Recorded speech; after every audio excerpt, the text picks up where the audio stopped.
Hello அஸ்ஸலாமு அலைக்கும் friends. Shahana cooking சேனல்லேருந்து பேசுகிறேன். வீடியோக்குள்ளே போகிறதுக்கு முன்னால் புதுசாக பார்க்குறவங்க சேனலை சப்ஸ்கிரைப் பண்ணிக்கோங்க. மறக்காமல் பெல் ஐக்கானே கிளிக் பண்ணிக்கோங்க ஃப்ரெண்ட்ஸ். இன்றைக்கி பார்த்தீங்கன்னா வீடியோவில் நம்ம உடச்சி ஊற்றிய முட்டை குழம்பு தான் நம்ம செய்ய போகிறோம். இது ரொம்ப டேஸ்ட்டாக இருக்கும். ரொம்ப சாப்பாட்டுக்கு நம்ம சப்பாத்திக்கு ஒயிட் ரைஸுக்கு எல்லாத்துக்குமே நம்ம ஊற்றி சாப்பிட்லாம். இட்லி தோசை ஆப்பம் எல்லாத்துக்குமே இது நல்ல ஒரு சைட் டிஷ்ஷாக இருக்கும். நீங்கள் இதை ஒரு வாட்டி செஞ்சிட்டிங்கன்னா நீங்கள் அடிக்கடி செய்வீங்க ஃப்ரெண்ட்ஸ். அந்த அளவுக்கு டேஸ்ட்டு சூப்பராக இருக்கும். இதுக்கு பார்த்தீங்கன்னா நான் ஒரு 5 முட்டை தான் எடுத்து இதை நான் செய்கிறேன். இது பார்க்குறதுக்கு எந்த அளவு இருக்கோ அந்த அளவுக்கு டேஸ்ட்டு சூப்பர் அந்த அளவுக்கு இருக்கும். இப்போ வாங்க இது எப்படி செய்யுதுன்னு பார்க்கலாம். இதுக்கு பார்த்தீங்கன்னா நான் ஒரு 5 முட்டை தான் எடுத்திருக்கேன். இந்த 5 முட்டையை நல்லா நான் வாஷ் பண்ணி எடுத்து வச்சுருக்கேன். நம்ம உடச்சி ஊற்றி தான் செய்ய போகிறோம், இருந்தாலும் வாஷ் பண்ணி எடுத்துக்கோங்க. இதுக்கு நீங்கள் ஒரு 7 முட்டை வரைக்கும் ஊற்றிக்கலாம். நான் 5 முட்டை தான் எடுத்திருக்கேன். மசாலா பார்த்தீங்கன்னா மஞ்சள் தூள், வெந்தயம், தனி மிளகாத்தூள், கடுகு, குழம்பு மிளகாய்த்தூள் ஃப்ரெண்ட்ஸ். இது பார்த்தீங்கன்னா நான் மல்லி, மஞ்சள், மிளகாய், மிளகு, சீரகம், சோம்பு, கடலைப்பருப்பு எல்லாமே சேர்த்து, கருவேப்பிலை எல்லாமே சேர்த்து நம்ம வீட்டில் ரெடி பண்ணுற குழம்பு மிளகாய் தூள் இது. அதை நான் எடுத்து வச்சுருக்கேன். நல்ல ஃப்ளேவராக இருக்கும். சீரகம், கல்லுப்பு. இப்போது இது எல்லாத்தையும் நான் எடுத்து ரெடி பண்ணிட்டேன். கல்லுப்பில் செய்யும்போது குழம்பு டேஸ்ட்டாக இருக்கும், அதனால் நான் கல்லுப்பு யூஸ் பண்ணிக்கிறேன். புளி பார்த்திங்கன்னா ஒரு சின்ன லெமன் சைஸ் எடுத்து, மீடியமான லெமனுங்க, ரொம்ப சின்னதில்லை, மீடியமான லெமன் எடுத்து 1/2 hour நல்லா ஊற வச்சு எடுத்துக்கோங்க. இதுக்கு பார்த்திங்கன்னா நான் நல்லெண்ணெய் யூஸ் பண்ணி தான் செய்ய போகிறேன். நல்லெண்ணெயில் செய்யும்போது இந்த குழம்பு அந்த அளவுக்கு டேஸ்ட்டு சூப்பராக இருக்கும். நீங்கள் நல்லெண்ணெய் இல்லைனா நீங்கள் கடலெண்ணெய் கூட யூஸ் பண்ணிக்கோங்க, அதுவும் நல்லாயிருக்கும்.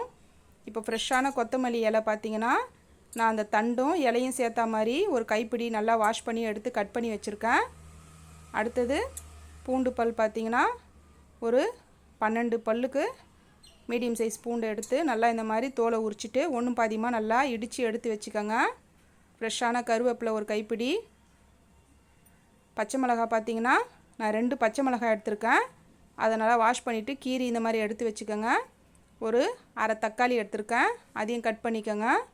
ஒரு 150 கிராம் சின்ன வெங்காயம் எடுத்திருக்கேன். இந்த மாதிரி நல்லா தோலை எடுத்துட்டு நல்லா வாஷ் பண்ணி எடுத்து வச்சுக்கோங்க. சின்ன வெங்காயத்தில் தான் நம்ம தாளிக்க போகிறோம். இது எல்லாமே தாளிக்கிறதுக்கு தேவையானது ஃப்ரெண்ட்ஸ். இந்த மாதிரி சின்ன வெங்காயம் சேர்த்து தாளிக்கும் போது குழம்போட டேஸ்ட் நல்லாயிருக்கும். ரெண்டாவது பார்த்திங்கன்னா உடம்புக்கும் சின்ன வெங்காயம் நல்லது.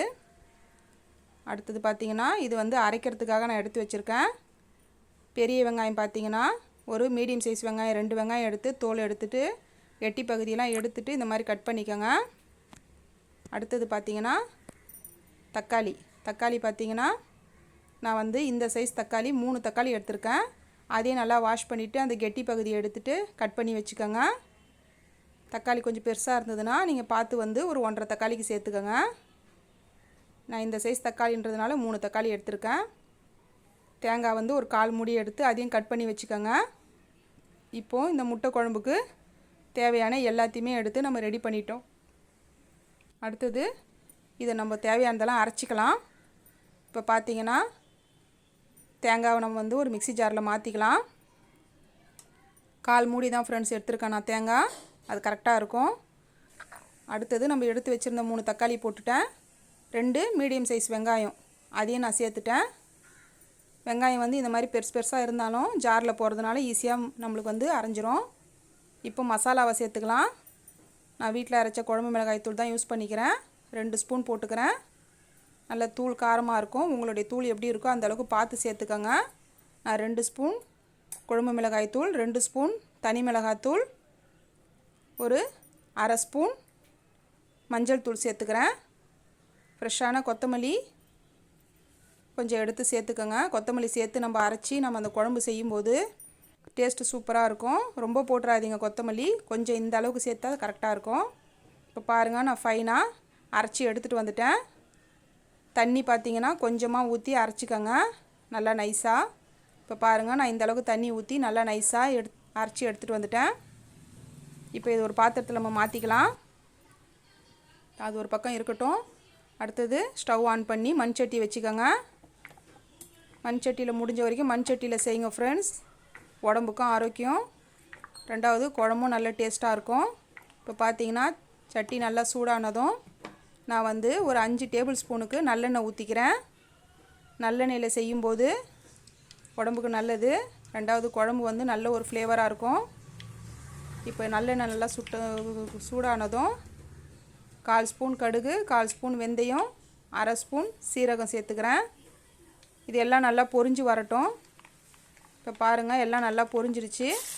இப்போ நம்ம தட்டி வச்சுருந்த 12 பூண்டு பற்களை நம்ம சேர்த்துக்கலாம். அது கொஞ்சம் வதங்கினதும் எடுத்து வச்சுருந்த ஒரு 150 கிராம் சின்ன வெங்காயம் அதையும் நான் சேர்த்துட்டேன். நான் உங்களுக்கு போடும்போதும் அளவுங்க சொல்கிறேன். ஃபஸ்ட்டும் நான் அளவுலாம் சொல்லிட்டேன். இதே அளவில் நீங்கள் செய்யுங்க. இப்போ பாருங்கள் இதை நம்ம நல்லா வதக்கிக்கலாம். அந்த எண்ணெயிலே நல்லா வதங்கட்டும். இப்போ பாருங்கள் பூண்டு வெங்காயம் எல்லாம் நல்லா வதங்கிருச்சு. இந்த டைமில் பார்த்தீங்கன்னா நம்ம எடுத்து வச்சுருந்த கட் பண்ணியிருந்த அரை தக்காளியை போட்டுக்கலாம். 2 பச்சை மிளகாவையும் அது கூட சேர்த்து போட்டுக்கோங்க.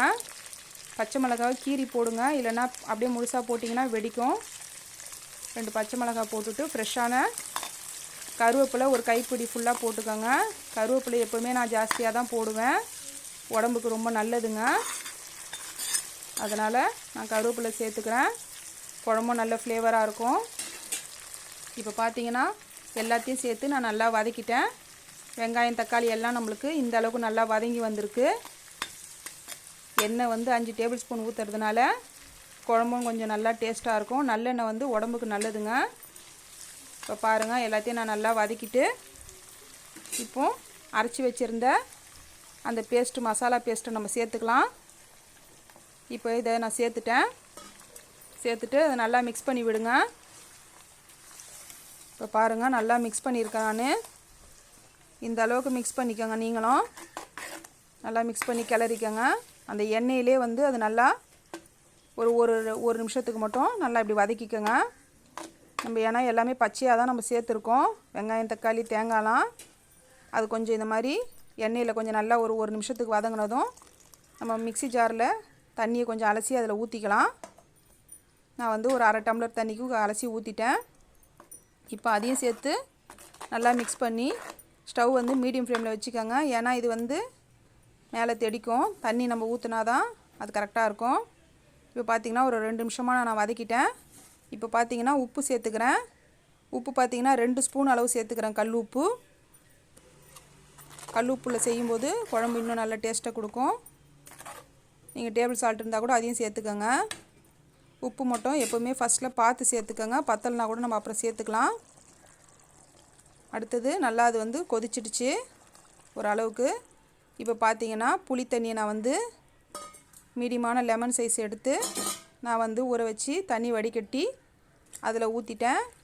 இப்போ வந்து தண்ணி பார்த்திங்கன்னா நான் வந்து இந்த அளவுக்கு வந்து தண்ணி ஊற்றிருக்கிறேன், 2 கப் அளவுக்கு.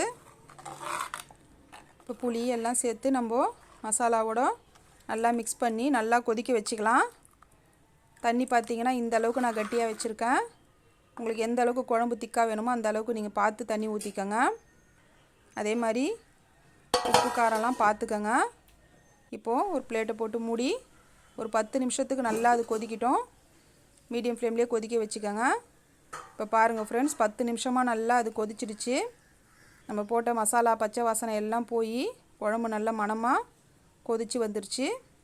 இப்போ பார்த்தீங்கன்னா உடச்சி வச்சுருந்த முட்டையை நம்ம வந்து இந்த மாதிரி ஊற்றிக்கலாம். நீங்கள் அப்படியே முட்டையை உடச்சி ஊற்றுறதுக்கு கொஞ்சம் கஷ்டமாக இருந்ததுன்னா இந்த மாதிரி ஊற்றிக்கோங்க, ஈஸியாக இருக்கும் உங்களுக்கு. ஸ்டவ்வை வந்து முக்கியமானது, ஸ்டவ் வந்து ரொம்ப மீடியமாக வச்சுக்கோங்க. எந்த அளவுக்கு லோவாக வைக்க முடியுமோ அந்த அளவுக்கு வச்சுட்டு அதுக்கப்புறம் முட்டையை இந்த மாதிரி மேலே ஊற்றாதீங்க. கொஞ்சம் தள்ளி ஒன்று ஒன்றா ஊற்றிக்கோங்க. இப்போ பார்த்தீங்கன்னா நான் வச்சுருக்கிற எல்லா முட்டையும் இதே மாதிரி கொஞ்சம் தள்ளி மீடியமாக வச்சுட்டு நம்ம ஊற்றிக்கலாம். பாருங்கள் ஃப்ரெண்ட்ஸ் நான் எல்லா முட்டையும் ஊற்றிட்டேன். இந்த மாதிரி உடச்ச முட்டையை நம்ம ஊற்றி இந்த கட்டா குழம்பு நம்ம செய்யும்போது குழம்பு ரொம்ப டேஸ்ட்டாக இருக்கும். ஸ்டவ் பாருங்கள் எந்த அளவுக்கு நான் லோவாக வச்சுருக்கேன் பாருங்கள். இந்த மாதிரி வச்சுக்கோங்க, இல்லைனா முட்டை வந்து கலங்கி வந்துடும் குழம்புல. இப்போ பாருங்கள் ஒரு 5 நிமிஷம் நான் வந்து இதே லோவில் வச்சு நான் மூடி எடுத்துட்டேன். இப்போ பாருங்கள், முட்டையெல்லாம் நல்லா வெந்து வந்துருச்சு. போட்டுட்டு முட்டையை ஊற்றிட்டு நீங்கள் எக்காரணத்தை கொண்டும் கரண்டியெல்லாம் போட்டு மிக்ஸ் பண்ணிங்கன்னா குழம்புல அது கலங்கிடும். ஒரு 5 நிமிஷத்துக்கு அது எதுவுமே பண்ணக்கூடாது. அதுக்கப்புறம் அதுவாகவே வெந்து மேலே எழும்பி வந்துடும். பாருங்கள் ஃப்ரெண்ட்ஸ், இந்த அளவுக்கு நம்மளுக்கு வெந்துருச்சு முட்டை.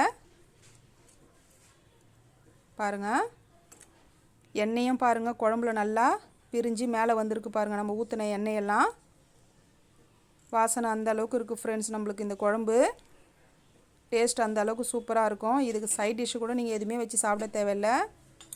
இதுவே நல்ல டேஸ்ட்டாக இருக்கும். இப்போ பாருங்கள், நம்மளுக்கு உடச்சி ஊற்றிய முட்டை கட்டா குழம்பு ரெடி.